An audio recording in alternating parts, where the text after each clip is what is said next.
We are on. We're what? We're on. Say what? Yeah, we're on mute. Hello? Hey, yeah, can you hear me? Yeah, we're what? We're on mute. What do you mean we're on mute? Oh, I guess we're not. Let's go. Wait, are we live?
Trap squad, trap squad, trap squad, trap squad, trap squad, trap squad, trap squad, trap squad, trap squad, trap squad, trap squad, trap squad, trap squad, trap squad, trap squad, trap squad. Hey, clickbaity political. Yeah, thirst trap, trap squad, squirrel squad. Our mission is critical to speak the truth to the masses. We here for the fight. We ain't started, but we here to finish it. Sick and tired of seeing the privilege. Take advantage of the weak and the innocent. So we let a voice be heard. Every single weeknight. Unapologetic. Black people, despite this white supremacist system that we live through on a daily, we still throwing up those acorns cause we represent clickbaity. Trap squad, trap squad, trap squad. Let me hear ya. Trap squad, trap squad. Throw those squirrels up if you with it. Trap squad, trap squad. Yeah, I see you, yeah, I see you. Trap squad, trap squad. Clickbaity, thirst trap. Trap squad, trap squad. Trap squad. Let me hear ya. Trap squad, trap squad. Throw those squirrels up if you with it. Trap squad, trap squad. Yeah, I see you, yeah, I see you. Trap squad, trap squad. Clickbaity, thirst trap. Trap squad, trap squad, trap squad. Ew! Bang, bang, bang, bang, bang. Bang, bang. I'm all shiny and shit. I'm all shiny. I like a little, look at me. I'm all shiny and shit. Need a haircut. What it do, bruh? Hey, man, you already know, bruh. Man, welcome, one and all. Welcome back. To everybody to Clickbaity Political Thirst Trap, Season 3, Episode 1. We're what you expect us to do? You expect us to just let all this nonsense happen? And we not say anything about it? Man. What's up, Mondale? Robinson, what's up, how you doing? Listen, I'm mad as a motherfucker. I'm mad as a motherfucker, but I'm also glad we're back on TV. It's been way too long, or not TV, back on the channels.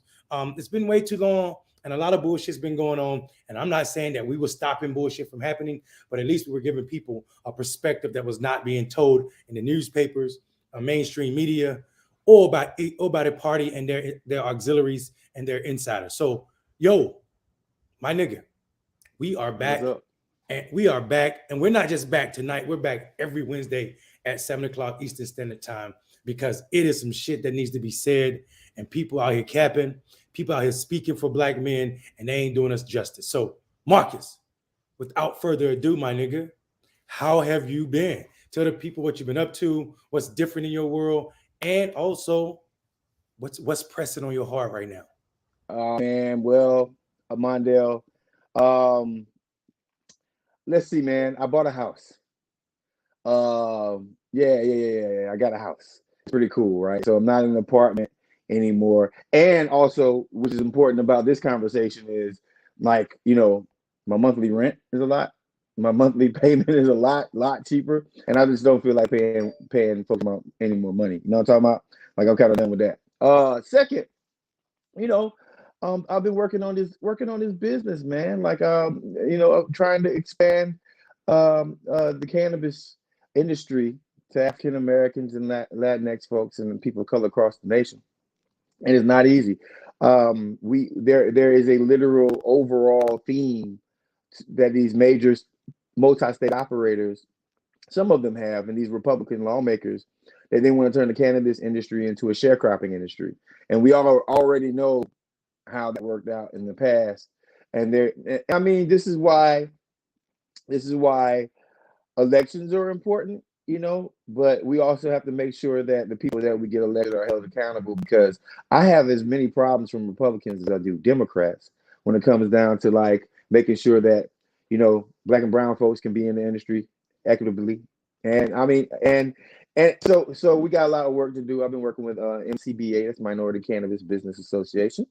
And also I live in a new town. I'm still in Atlanta. Actually, Atlanta surrounds the city that I live in right now. I live in Hateville, Georgia, which is surrounded by Atlanta, Georgia. So I'm chilling, man. A couple of differences. Still in the fight, and of course, a little political consulting here and there. Not a little, a lot. Still here and there. And I'm doing well. But that's just a basic update. I mean, like, bruh, you're doing some things yourself, from what I understand. Shit, I'm doing what I told the Squirrel Gang, what I told the Trap Squad I'll never do. I'm actually running for office, and I think I should start off by saying that. Yeah, man, I'm running for office of my hometown, and actually the reason we're starting 3 minutes late tonight, and I know people that watch Clickbaity, people that know the Thirsttrap will say 3 minutes is not late, it's about 20 minutes early. Fuck y'all. What I'm saying is we're trying to be different people. So what? I'm running for mayor, man. And it's just not something I want to do. I didn't change my mind about not being a politician. It's just that it's time for us to challenge the status quo. I live in a town that Forbes put on the poorest cities list in this country. Any town with over 1,000 people, there are only 6 of them cities in this country that are poorer than the town where I'm from. And I saw a mayor not doing anything but trying to gentrify that space, bringing his white friends from New Jersey down to a town that's 97% Black, and taking over and pushing people out. People that I love, grew up with, and helped nurture me, being pushed out and far from services and not providing adequate housing, or out here advocating for us on a national level to bring in more businesses so people can live a healthy life. So I said, fuck him. I'm running for mayor, not to be a career politician, but to get rid of him and show the people of Enfield what leadership looks like when people give a fuck about the people they're representing. So that's what I've been doing. Mondale, can I argue with you already? I got to push back on you.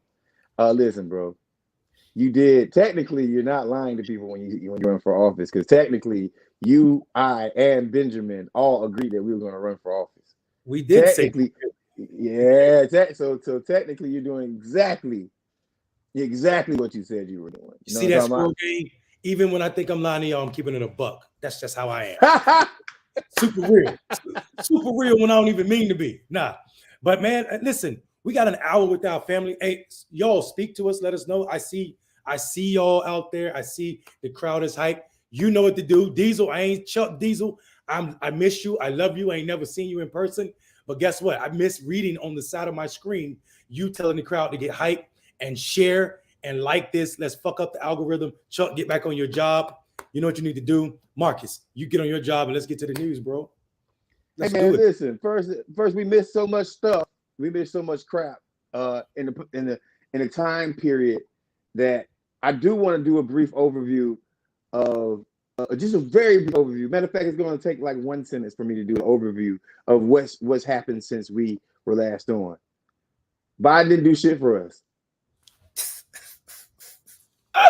Can I get my 1 sentence? Can I get my 1 sentence update? Yeah. Democrats alley-oop Virginia to Republicans. Boom! Like Penny Shaq, like Kobe and Shaq. Here, take it. Here, take it. like Wade and LeBron. Yeah. But I don't think those two issues are different. I think those two issues are connected, right? What you said is connected to what happened in Virginia, and it's also connected to some of the other bullshit we see that's happening in the media right now. Some of the shit that's happening as it pertains to ratings, Biden's rating dropping, plummeting, is directly linked to their lack of delivering on what he said he was going to do, right? This is a motherfucker who told us in Georgia, think about it, Marcus. This nigga was in Georgia and told us in real white man speak, I swear on my surname that if I'm elected president, your priorities will not be put on the back burner. That nigga got in the White House and put that shit on the back burner on his surname. Yeah. And so that mean his last name was Robinette? We got to sacrifice Biden. What the fuck? Yeah, listen, man. They've done such not a good job that they are actually forcing state parties across the nation to, and themselves, and Jamie with the DNC, that they have to do something to try to save the midterm. So if you notice what they're doing right now, they're putting out the positive narrative about the things that they have done. But if you notice something, the things that they have done has been like the smallest amount of things. Now, props where props is due. You know, the child tax credit is good for people who have children, right? But I just don't recall in the summer of 2020 when they were campaigning for president, child tax credit being the thing that they were talking to black voters about. I don't recall that, right? What I recall was the Biden administration speaking to us about police reform. See, let me back up before we even go into voting rights, because that's a big thing that happened also, right? Before we even go into voting rights, I need everybody in America to understand one thing and one thing alone. It's very important. Biden got elected because black people were mad at the police. They were upset with the police. Any other narrative is a narrative the corporations want you to do. That's why there's such a hard push from some of these establishment Democrats to act like defund the police was the reason why they lost races, and it wasn't. That's been proven, right? So the things that they came and they said to us as black voters, what they said to us as black organizers that we were supposed to vote around and talk around, they didn't do. So I want to make this a point. I got 2 points real quick, Mondale. The first point is the Biden administration used the energy of Floyd's death to get elected. That's where all that energy came from. The summertime protests moved directly into an election cycle. There's nothing else to talk about. If people say it was saving voting rights, that wasn't it. I'm sorry. That wasn't the reason why Biden got elected. If people say a child tax credit, that wasn't the reason why he got elected. So we have to look at the reason why people got elected and actually do something about it. They spoke about reforming the police for literally 0.5% of their administration so far. I mean, shit, we didn't. Marcus, go ahead, finish your point, brother. All right. Second point is this right here. Protecting the right to vote is one of the most fundamental things in America that's the most constitutional thing that you're supposed to be doing. If you think about it, you know my history, you know that I have a history of registering black people and brown people and people in the state of Georgia and in Arizona and other places to vote. That's what I've done for a living. Now, I want you to follow me when I say this. You mean to tell me the only issue that some of y'all politicians that go to bat for is the right to vote? Tell me why.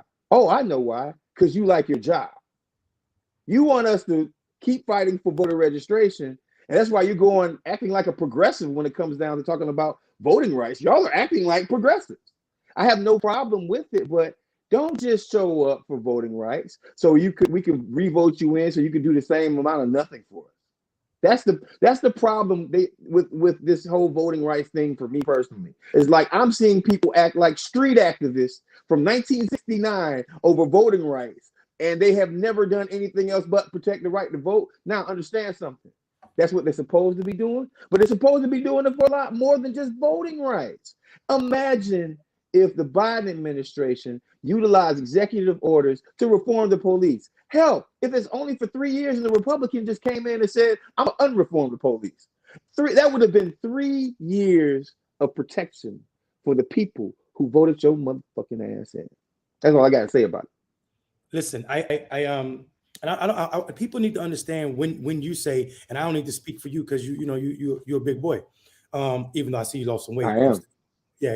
Yeah. But what I'm saying though is it's illogical for people to believe that when you say change the police or reform the police, you're just talking about the police. You're talking about the entire broken system, the entire public system, as it pertains to how we take care of poor people, how we provide health care to people. Might I remind you all again that we are the only so-called developed nation in the fucking world, Marcus, that don't provide universal health care. But we got money, billions going into motherfuckers trying to get to another planet. I'll leave that alone. And then also the idea of Biden being, co-signed by black people, this have the glass half full or half empty shit that Clyburn said last week, a couple weeks ago, about we shouldn't be naive and act like we don't know that something has happened. What has happened was not a black priority. So this idea, we're not stupid, we're not naive, we know something has happened, but we also know that Biden is a creature of the Senate. He let a year go by where he allowed Joe Manchin, white Joe Manchin from West Virginia, to control the narrative. And then when it was time for Joe Manchin to deliver what he said he could do, which would be some Republicans on a bipartisan piece of legislation, he gave us nobody. He gave us not one damn Republican, not even Mitt Romney, right? And then after that, his piece of legislation wasn't shit. So you got all the Democrats that come off what we really was asking for, which was the John Lewis Act, and go with this compromise voting rights act, and we got nothing from that. And we wasted an entire year of giving black people nothing, not even wordsmith. Now, couple back to the fact that you said 8 minutes into the administration, they basically said, fuck us. That's an absolute truth. If you believe that the party didn't say anything to punk ass Clyburn, who went on TV and without even debating Republicans said what? Oh yeah, don't worry about qualified immunity. We're willing to negotiate that off the table. So you had Clyburn saying before we even start debating Republicans, they're willing to negotiate that off the table, when you just told them that the reason you won was blacks being pissed off at cops and the way we were over policed in this country. And yes, Floyd was the main actor in that, but then also Ahmaud Arbery got murdered, and so many other people, Breonna Taylor, and the no knock warrant shit started to look again like white people dragging black people out of their houses at any time they want to, and not lynching them, but shooting them, which is still lynching. So I'm telling America, it's never been about the economy, stupid. Fuck was he talking about the Raging Cajun, Bill Clinton's guy. It's never been about the economy, stupid. It's always been about race, stupid. And if you don't believe me, Virginia, again, going back to Virginia, look how the Democrats lost. They allowed white people to turn critical race theory, which they don't know shit about, into a whole political issue against them because they was afraid to stand up. All the Democrats had to say was, y'all white people don't get to be oversized represented in what's taught in public school system, when majority of the people in public school system are black and brown kids, not your fucking kids. But because you don't want your kids to learn about the horror that black kids go through, we're going to make that an issue. And Democrats ran from critical race theory instead of running into that shit and saying, fuck out of here. You don't get to say. You don't get to say. Yeah. Yo, listen, boy, you just hit on some points there. I just want to, first I want to do a little house cleaning, and I got another point. My audio and video is down because I just moved to this house that I'm in. So I can't find, if I sound different, since my microphone is in a box somewhere, and my real headphones are somewhere else. So I'm sorry for any technical difficulties, but like, y'all can hear me and stop being all bougie. We all got a little bougie out there. Why Marcus's sound? They got spoiled. They act like we ain't start out on goddamn cell phones with alcohol and hookah. Right. Who we are. Y'all are spoiled. We just spoiled y'all. I see that now. So listen, go ahead. Here's my point, man. Yo, Cinema got blasted. Manchin got blasted. Civil rights leaders got blasted. But party leadership went harder at Bernie Sanders in both of his primaries than they did at Kirsten Sinema and Joe Manchin. And if you can't tell, it's because there's an acceptance of whiteness and what moderate people want in the Democratic Party that's above anything that black people need. So leadership is like, well, we can't piss off too many white people, even if it's only white moderates in West Virginia and Arizona. I have a problem with how party leadership pigeonholed, party leadership placated, and not ethered Cinema and Mansion. And I'm specifically pissed off with Biden. And the reason why I'm pissed off with Biden more than anybody else is because if Lyndon B. Johnson can get a civil rights bill passed in a way more racist society, a way more racist environment. But you know what Lyndon did that Biden just refuses to do? Lyndon said, I will stop your money. You won't get anything from this administration if this right here is not passed. Now, maybe I'm wrong, but doesn't it seem like threats like that should happen over the basic rights to vote? Doesn't that seem like it happened if you cared about your party? If you cared about your party, knowing that your party is going to be more effective than anyone else, shouldn't there be executive orders issued? Shouldn't there be threats? Shouldn't there be? Well, we know how that works, right? The filibuster didn't work, and it's not going to work as long as those two are there, and as long as Biden sort of takes a, yeah. I mean, I know he's doing what he has to do behind the scenes, but can we see that? But is he though? But is he?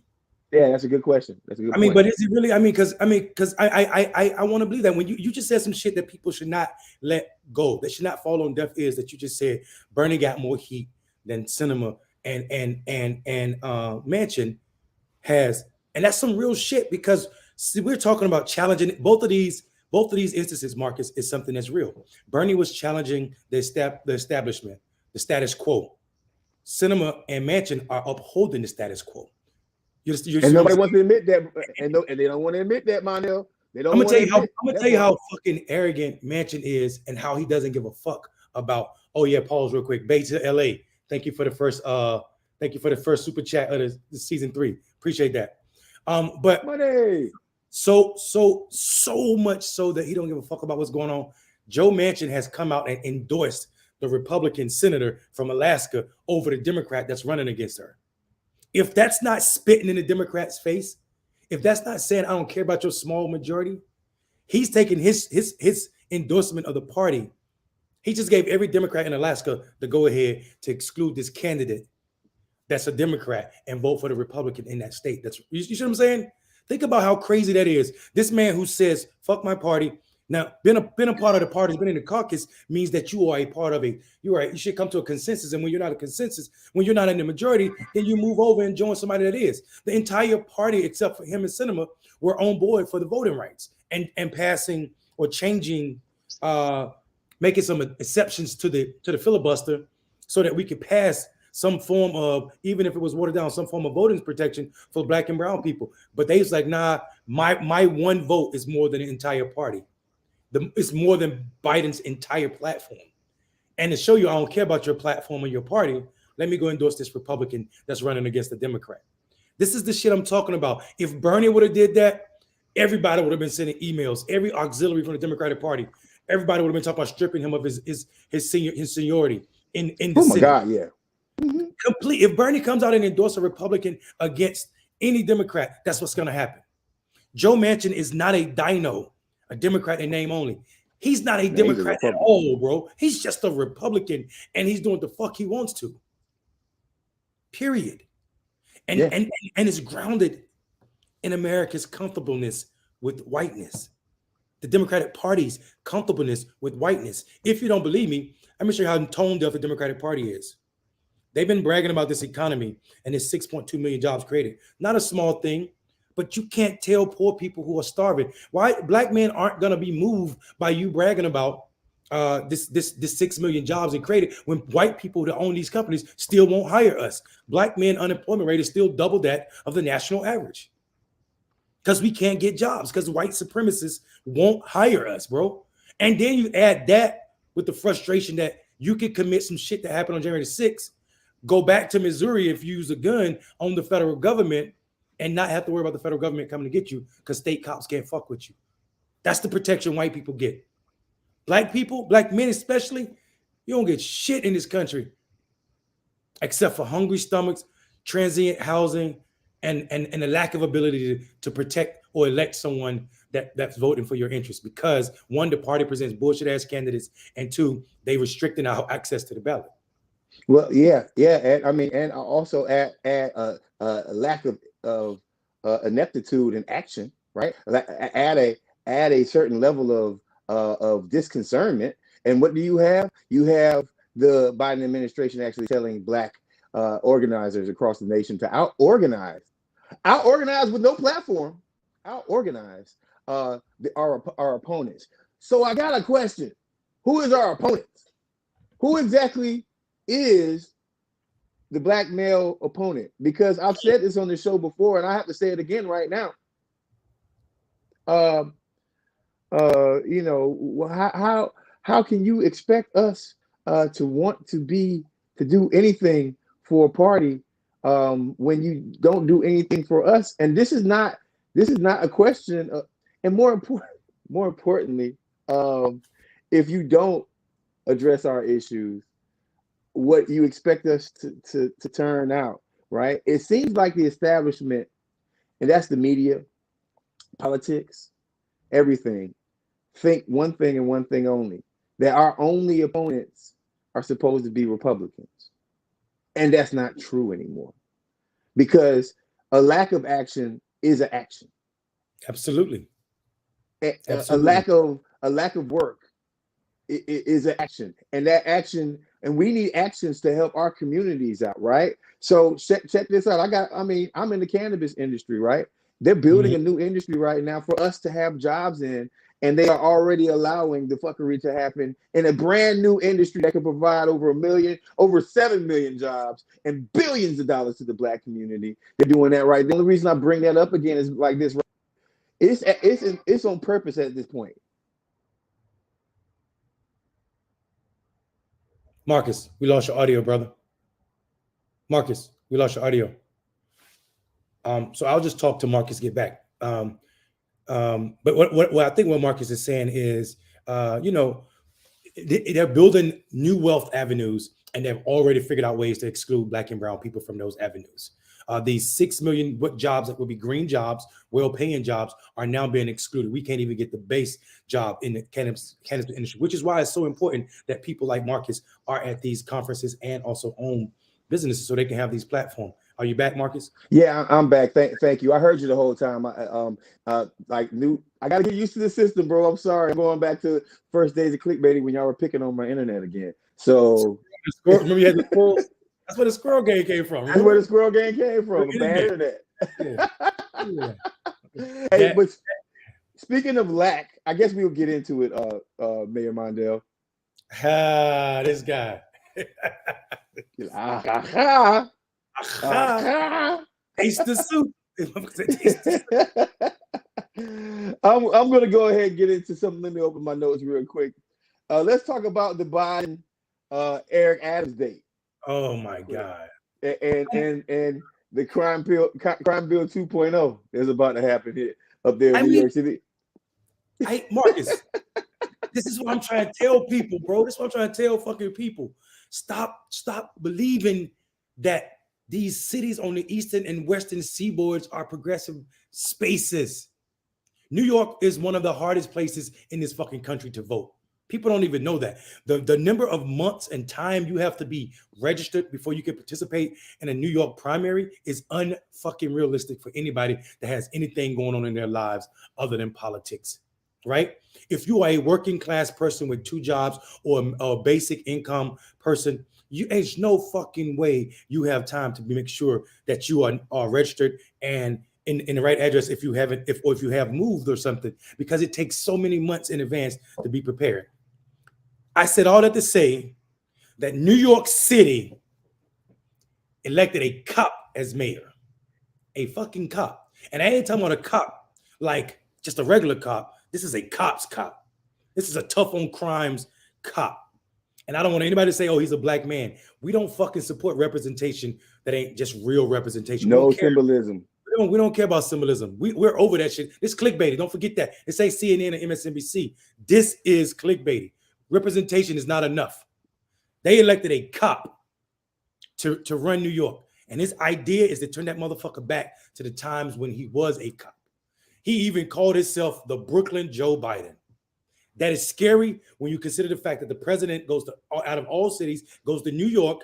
We should call it stop and frisk capital of the fucking country. He goes to there and starts talking about tough on crime policies again with a fucking police officer and talking about what we need to do. We don't need to defund. These are his words. I'm quoting the president of the United States, who is a co-author of the fucking crime bill from the 90s, actually said, no lie, we don't need to defund the police. We need to fund them more.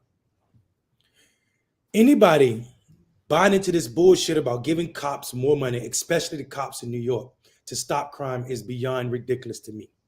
We know the way you stop crime is you pass real gun legislation, one, countrywide federal gun legislation, and also you address the fact that so many people in this country are poor, not fucking middle class. I'm talking about poor.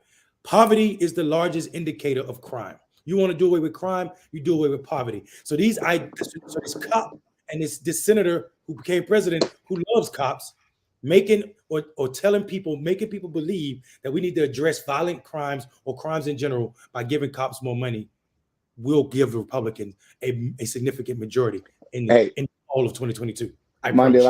Mondale, you're absolutely right. And I gotta go get a new charger because my cords are all messed up, of course. But I do want to make one point to that.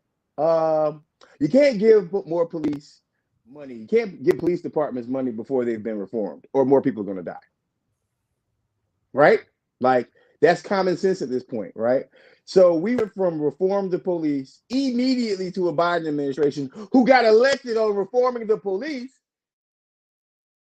We immediately went to a nice little version of what? Give the police more money. And I mean, I can hear Clyburn cackling from South Carolina right now. Hey, Mondale, run it for a second. I'll be right back. Yeah, so Marcus is absolutely right. We shouldn't think that this is a small thing, guys. We have to know that. Let me get my water out the shot. We ain't advertising for no fucking companies. We should understand that the idea. Let's just talk about one demographic, particularly Black men. Black men turned out in unbelievable numbers right now, and regardless of what that one exit poll from Edson said, that everybody was running with about Black men going more for Republicans, that's not the case. We know that because there's no way in this country you can tell who somebody voted for in the general election. So everything is speculating about who voted for who in the general election because there's no way to know. But what we can know is how people vote in the primary. You can't say you don't know who they voted for in the primary, but if they voted in a Democratic or Republican, because if you vote in a Democratic primary, then you voted for a Democrat. The case is in all states that have partisan primaries, Black men turned out overwhelmingly in Democratic primaries. There were no significant increases of Black men turning out in Republican primaries nowhere in this fucking country.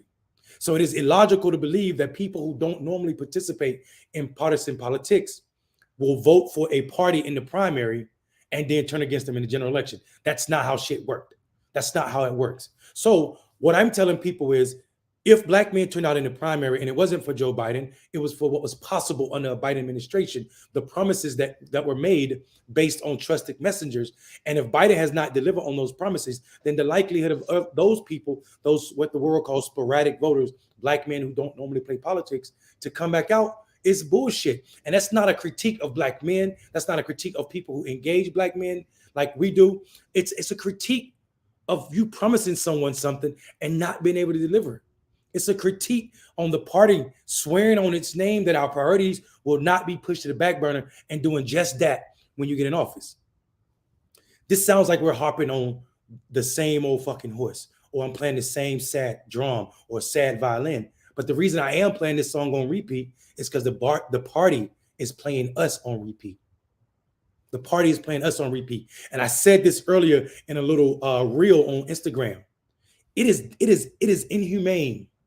It is inhumane to treat people like shit when you believe you are their only option. When you believe they are your only option, especially when they support you.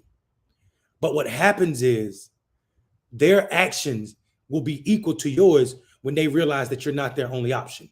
Now, Republican is not the counter to Democrats for black people because that party's racist. But the counter to Democrats' inaction and lying and not delivering on promises that we were given, that we were told, is to stay at home. It's to not participate in electoral politics. It's the death of democracy. Democrats are playing a role just like the Republicans did on January 6th in trying to kill democracy. And their role is inaction on a fucking people that overperform on their base. Think about the Democratic primary. In most states, black people make up 60% of the people who vote in Democratic primaries. We are only 13% of the country's population. Why then are Democrats using Republican talking points? Why then they are countering whatever Republicans are saying when we don't give a fuck about what Republicans are saying as black people, because we know they are a racist party. We know it so much that I would not dare and say that black people are a monolith. I will say, though, the way we vote is monolithic. Black people vote for our community. We have for the past 40 years. It's not changed. Our voting pattern is monolithic. And the Democrats don't seem to respect that. And because they don't, we lost Virginia. And we will lose in 2022. That's just the fucking facts. That's scary, Mondale. Yeah, it's scary, bro. You're right.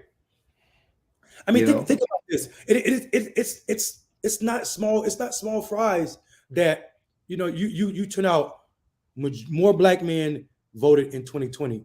And I ain't just talking about raw numbers, because we know it's more black people eligible to vote now. I'm talking about percentage-wise. More black men voted in 2020 for Joe Biden than did Barack Obama. Right?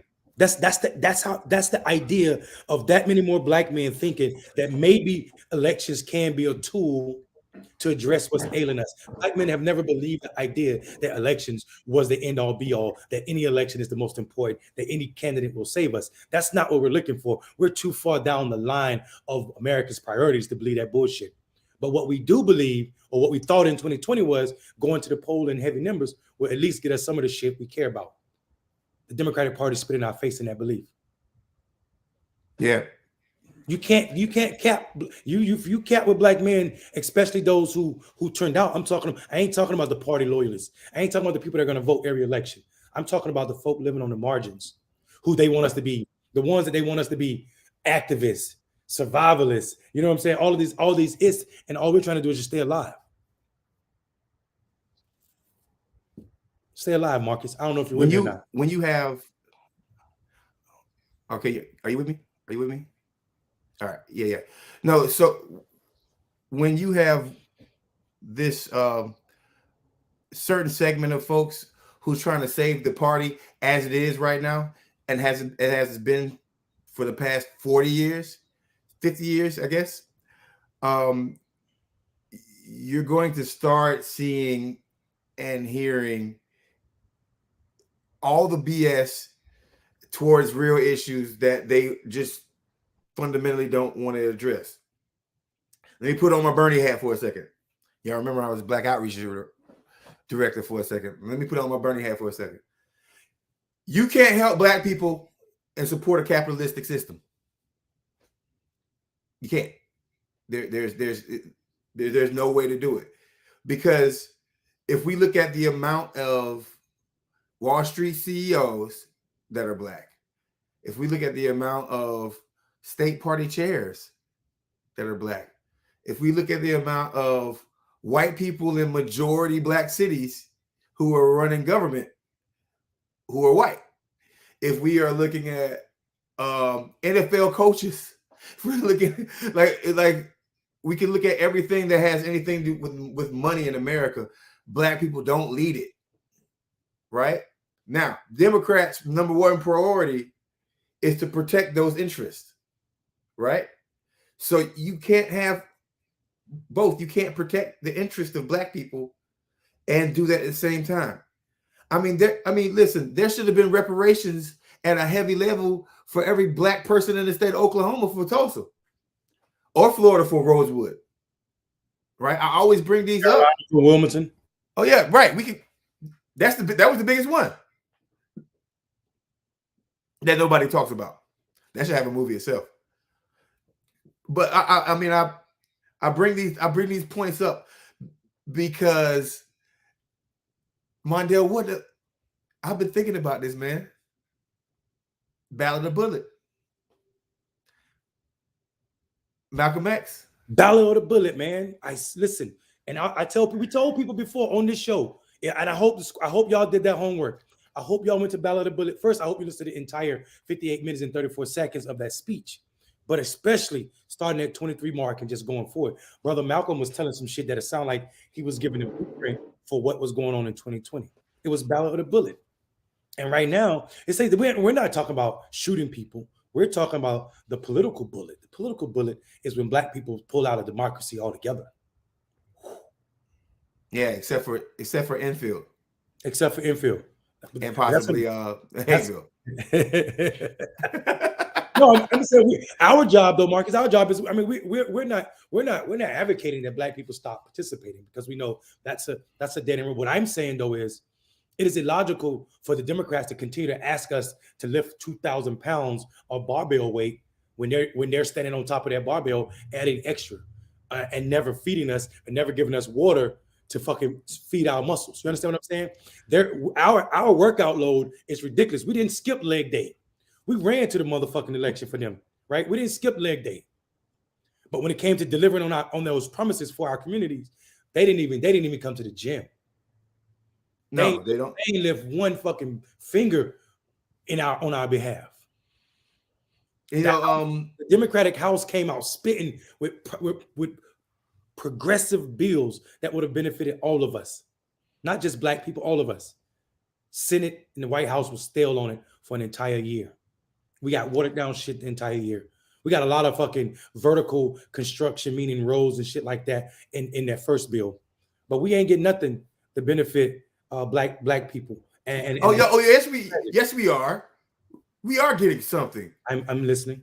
Lift every voice and sing. Well, it's going to be the national anthem. You need to. Yeah. By the way, don't forget, Lift Every Voice is going to be the national anthem. But don't forget, we're also going to take Harriet Tubman off that $20 bill and put on a 25-cent piece. She's on a fucking quarter down. Right. So I mean, I'm so sick of how comfortable America is. We can't get symbolism right. They can't even get symbolism right. We can't even get symbolism right, bro. Hey, I believe today or yesterday, what day was this? This was what's that? Oh, this was on the 4th, actually. That Clyburn testified that Lift Every Voice and Sing should be our national hymn, right? So there's two things in this that I want to point out. Y'all didn't reform the police. Y'all really didn't do anything you guys said y'all were going to do. We're so far away from reparations that like I'm hoping that I can give my grandchildren or my grandnephews and niece guidance on how they talk about it so they can get it, right? Or maybe their grandkids can get it, because that's how far away we are. We really are. But we can't even have what is ours to ourselves. Lift Every Voice and Sing is the national Negro anthem. Right. And Clyburn is willing to give it to all of America. You know why? So they can say it on McDonald's commercials, and make Happy Meals red, black, and green, right? Like nothing but symbolism. Because, and you think that Nancy Pelosi doesn't know this? You think that Chuck Schumer doesn't know this? You think that they don't know African Americans are pissed and haven't had anything going for them at all? Yo, right? Listen. The Democratic Party is like the NFL. Niggas bring charge against the Democratic Party, right? And then they start rolling out all types of symbolism.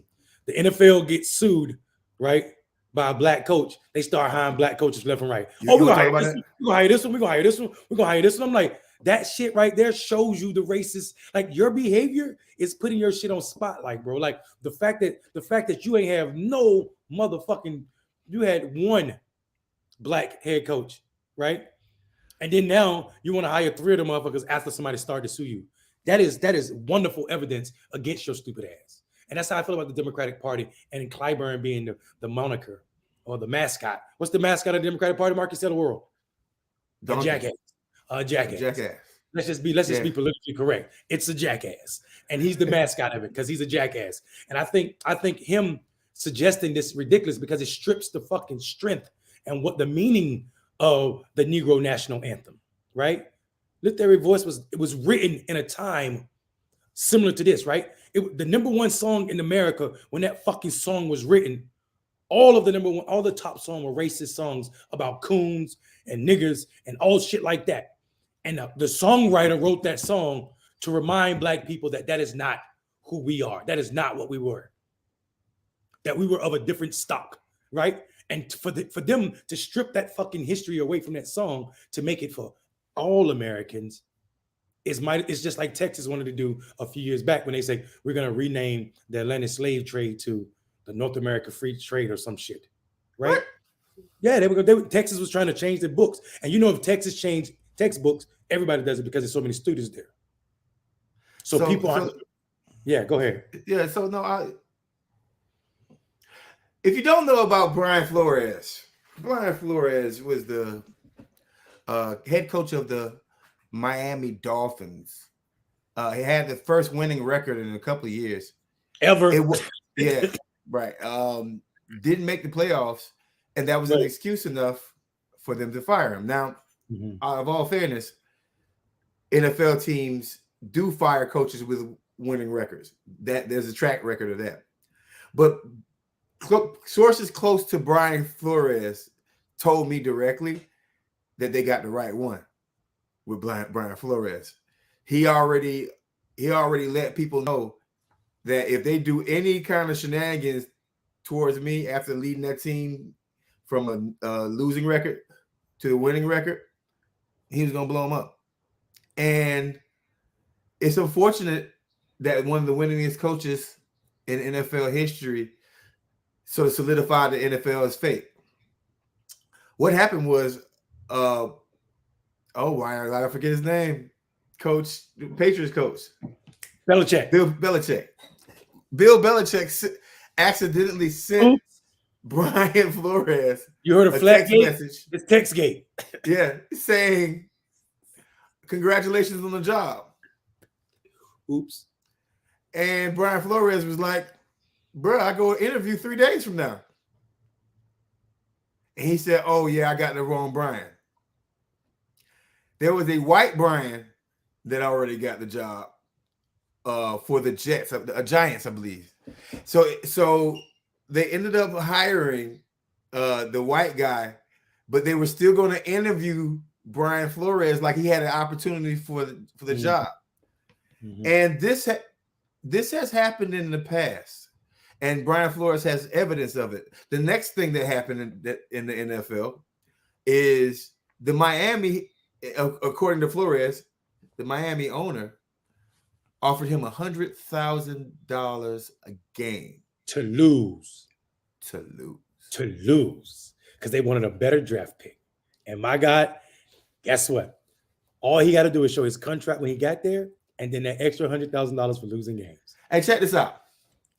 What would happen if you're talking to a pretty young lady and you say you had a good night with her the night before, maybe a date or further or lesser or whatever, and you text another woman by the same name that you might have been interested in and said, thanks for a great last night. Yeah, I mean, you don't you no longer talk to that young lady ever. Yeah, you are done. You are done. But Marcus, more importantly, what this owner did is kind of like, let's be honest, it's kind of like Pete Rose. This owner should be kicked out of the NFL. I mean, the NFL should be kicked out of the NFL. Right. You're right. Okay, you're right. The Rooney Rule is a sham, Shan. Hey, Shan. Is that Shan? Yeah. She's right. The only reason that people of color are getting interviewed is because of the Rooney Rule. But we see that it ain't even really popping off. It ain't protecting people. People are getting interviewed after the job's already given to someone else. So, I just wanted to throw that football shit in there because I want I don't know shit about sports, but Mark, I'm always ready to talk about the bullshit about sports. So whenever I hear bad sports, I'm with it. Yeah, well, we gotta think. We gotta think about it from a different sort of perspective. Your squirrels ain't spinning the wheel fast enough again. Because you're doing that pixelated white light skin guy shit. Oh, I'm still look like still doing it right now. We'll get back. Hey, I'll get back to show quality soon. We just breaking the ice real quick, flexing. We're knocking the dust off that thing right now. Listen, Marcus, we got 4 minutes, man. Honestly, what's something that you could talk about in 2 minutes, politically or culturally, that's happening that's pissing you off right now? I don't care about Joe Rogan. Listen, man, I got a different perspective than everybody on the planet, obviously. Okay, let me hear it. Most white people want to say nigga. Not with A. No, I mean, not with A. They want to say nigger. A lot of white people want to say nigger. And I'm black. I know a lot of white people want to say it. I prefer my hard R's to my face. And because because this white supremacist system that we live through on a daily, this white supremacist system has called us the hard R since we've been here. It's more symbolism to me personally. Them getting mad at Joe Rogan. It's more symbolism than it is, because don't get me wrong, he shouldn't have said it, but on the same token, what do people say behind closed doors? Yeah. Right? And Joe Rogan has been problematic for years. He's interviewed plenty of racists multiple times. Didn't stop Bernie Sanders from going on the show, did it? Right? Didn't stop presidential campaigns from trying to book him to get him on. Now, because he said the N-word publicly, and by the way, most of the times he said the N-word was before the last presidential primary. What y'all mad about? That's America. I think Marcus, I think you're absolutely right. I think what's wrong is people acting surprised. The anger, I agree with 100%, because this is a platform that makes its money off of music streaming, and they pay musicians nothing, and they're paying this man $100 million to be racist as fuck, especially when some of their top selling musicians, most of their top selling musicians or streamed musicians are black musicians. I will say this. Here's what I say the problem with Rogan is. When I say I don't give a fuck about him, I don't. But the problem with Rogan is a platform that big, normalizing white supremacist tactics and ideas is problematic and a danger to a lot of black people. I'm thinking at this point, Sister Talib, Sister Ilhan Omar, all of those people suffer at the hands of white racists having platforms as big as Rogan, and he's willing to do that. I also think there's something to be said about the moment that all of this shit is happening, right? The moment where Whoopi is suspended for her saying that Jewish, and I'm not defending Whoopi because she is full of fucking fucked up things to say about issues that are important to us. She said some fucked up shit about critical race theory that damn near sent me through the roof. So that's what I'm not talking about. What I am talking about, though, the idea that she was suspended for 2 weeks in the face of what she said, and which was wrong. And I'm not saying that she shouldn't have been suspended. I'm just saying when you're talking about black people in that manner, there's no floor on where you will, lose your job, lose income, anything like that. Right. So it's juxtaposing, and you're right. The best way, I think, I'm just mansplaining what the fuck you just said, even though you're a man. It's fucking America. It's as American as apple pie and baseball. Yeah, it it should never ever surprise anyone that the N-word came out of anybody's mouth. Indeed. Especially if someone is a mixed race couple, if someone is a preacher or pastor. People have their fetishes, man. And we got to get over. See, the problem is this is an argument over critical race theory. The problem is this is allowed to be spend more time in the media cycle than reparations. Right. The problem is a white guy can go say the N-word, or you black B, or you black thug, and the news cycle will go to there. But now there are hundreds of thousands of people who want to get reparations. That's my problem. Mm-hmm. Mm-hmm. Yeah, you know. Yeah, and the thing about it is like, you know, this will Spotify will end up benefiting from this moment, right? All of the Trump people all the racist people in this country, I call them Trump people, all the racist people in this country who were not, you know, particularly happy about Spotify or gave a fuck about where they stream their music at, will all of a sudden start streaming music from Spotify now, right? Because now Spotify will become, they'll probably put American flag as their fucking their moniker now, right? And they'll be the Patriot streaming services. And that's what America is. They'll pain black people, they'll harm black people, then they'll figure out how to market it, and then they'll make money off of black people's suffering. Hey, it's 8:02. Listen, we haven't done this. We do have to do one more thing before we leave. All right. So, real quick, it's been a while. We know the first has come and gone, but this ain't free. The doors of the church are now open. Won't you come? Won't you come? Won't you come? And click that little button if you're on YouTube. Click that little button and give us some cash so we can buy new equipment. Right? Marcus needs new equipment. Come on, y'all. I want y'all to come. Deacon Marcus Jones, Alabashas, needs new microphone. He spent his money on a house. Hey man, he pawned his. Nah, listen. We do. You guys know that time is a resource that is finite. So what Marcus is saying, we enjoy spending time with you all. We know we are people not living on those spaceships with Elon Musk. But if you do, if it's not going to affect your family, hit that super chat. Hit that super chat because it helps us. It helps us stay here, and it helps us bring back Dwayne as producer, because you know me and Mark don't know what the fuck we doing. Nah, we messed up like 8 times. Like, we need Dwayne bad, but I can't afford him. Yeah, you know what I mean? There you go, Dennis. Appreciate it. One more. Did y'all watch Don't Look Up?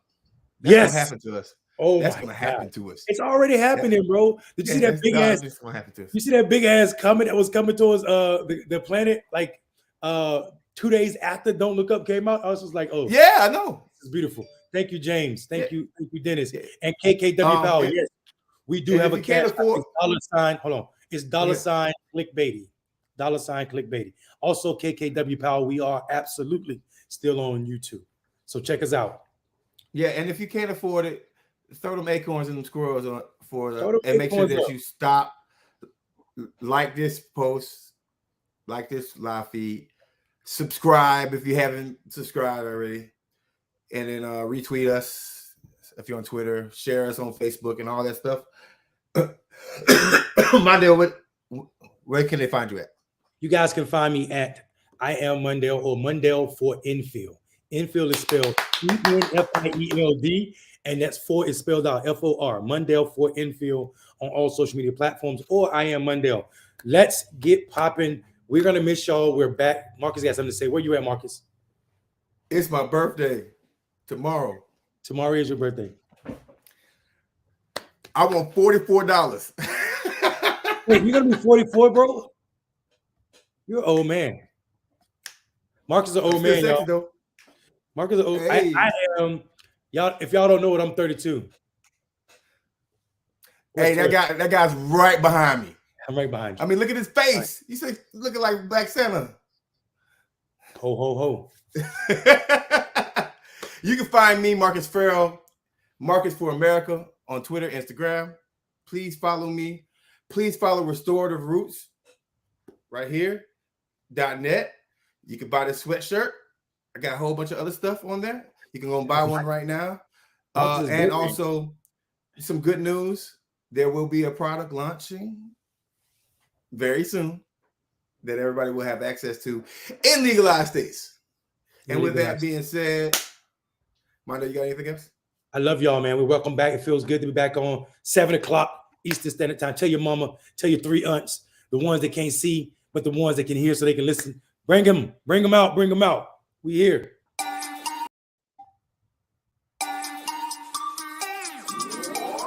Trap squad, trap squad, trap squad, trap squad, trap squad, trap squad, trap squad, trap squad, trap squad, trap squad, trap squad, trap squad, trap squad, trap squad, trap squad, trap squad. Hey, clickbaity political. Yeah, Thirsttrap, trap squad, squirrel squad. Our mission is critical to speak the truth to the masses. Yeah. We here for the fight. We ain't started, but we here to finish it. Sick and tired of seeing the privilege. Take advantage of the weak and the innocent. So we let a voice be heard. Every single weeknight. Unapologetic. Black people, despite this white supremacist system that we live through on a daily, we still throwing up those acorns cause we represent clickbaity. Yeah. Trap squad, trap squad, trap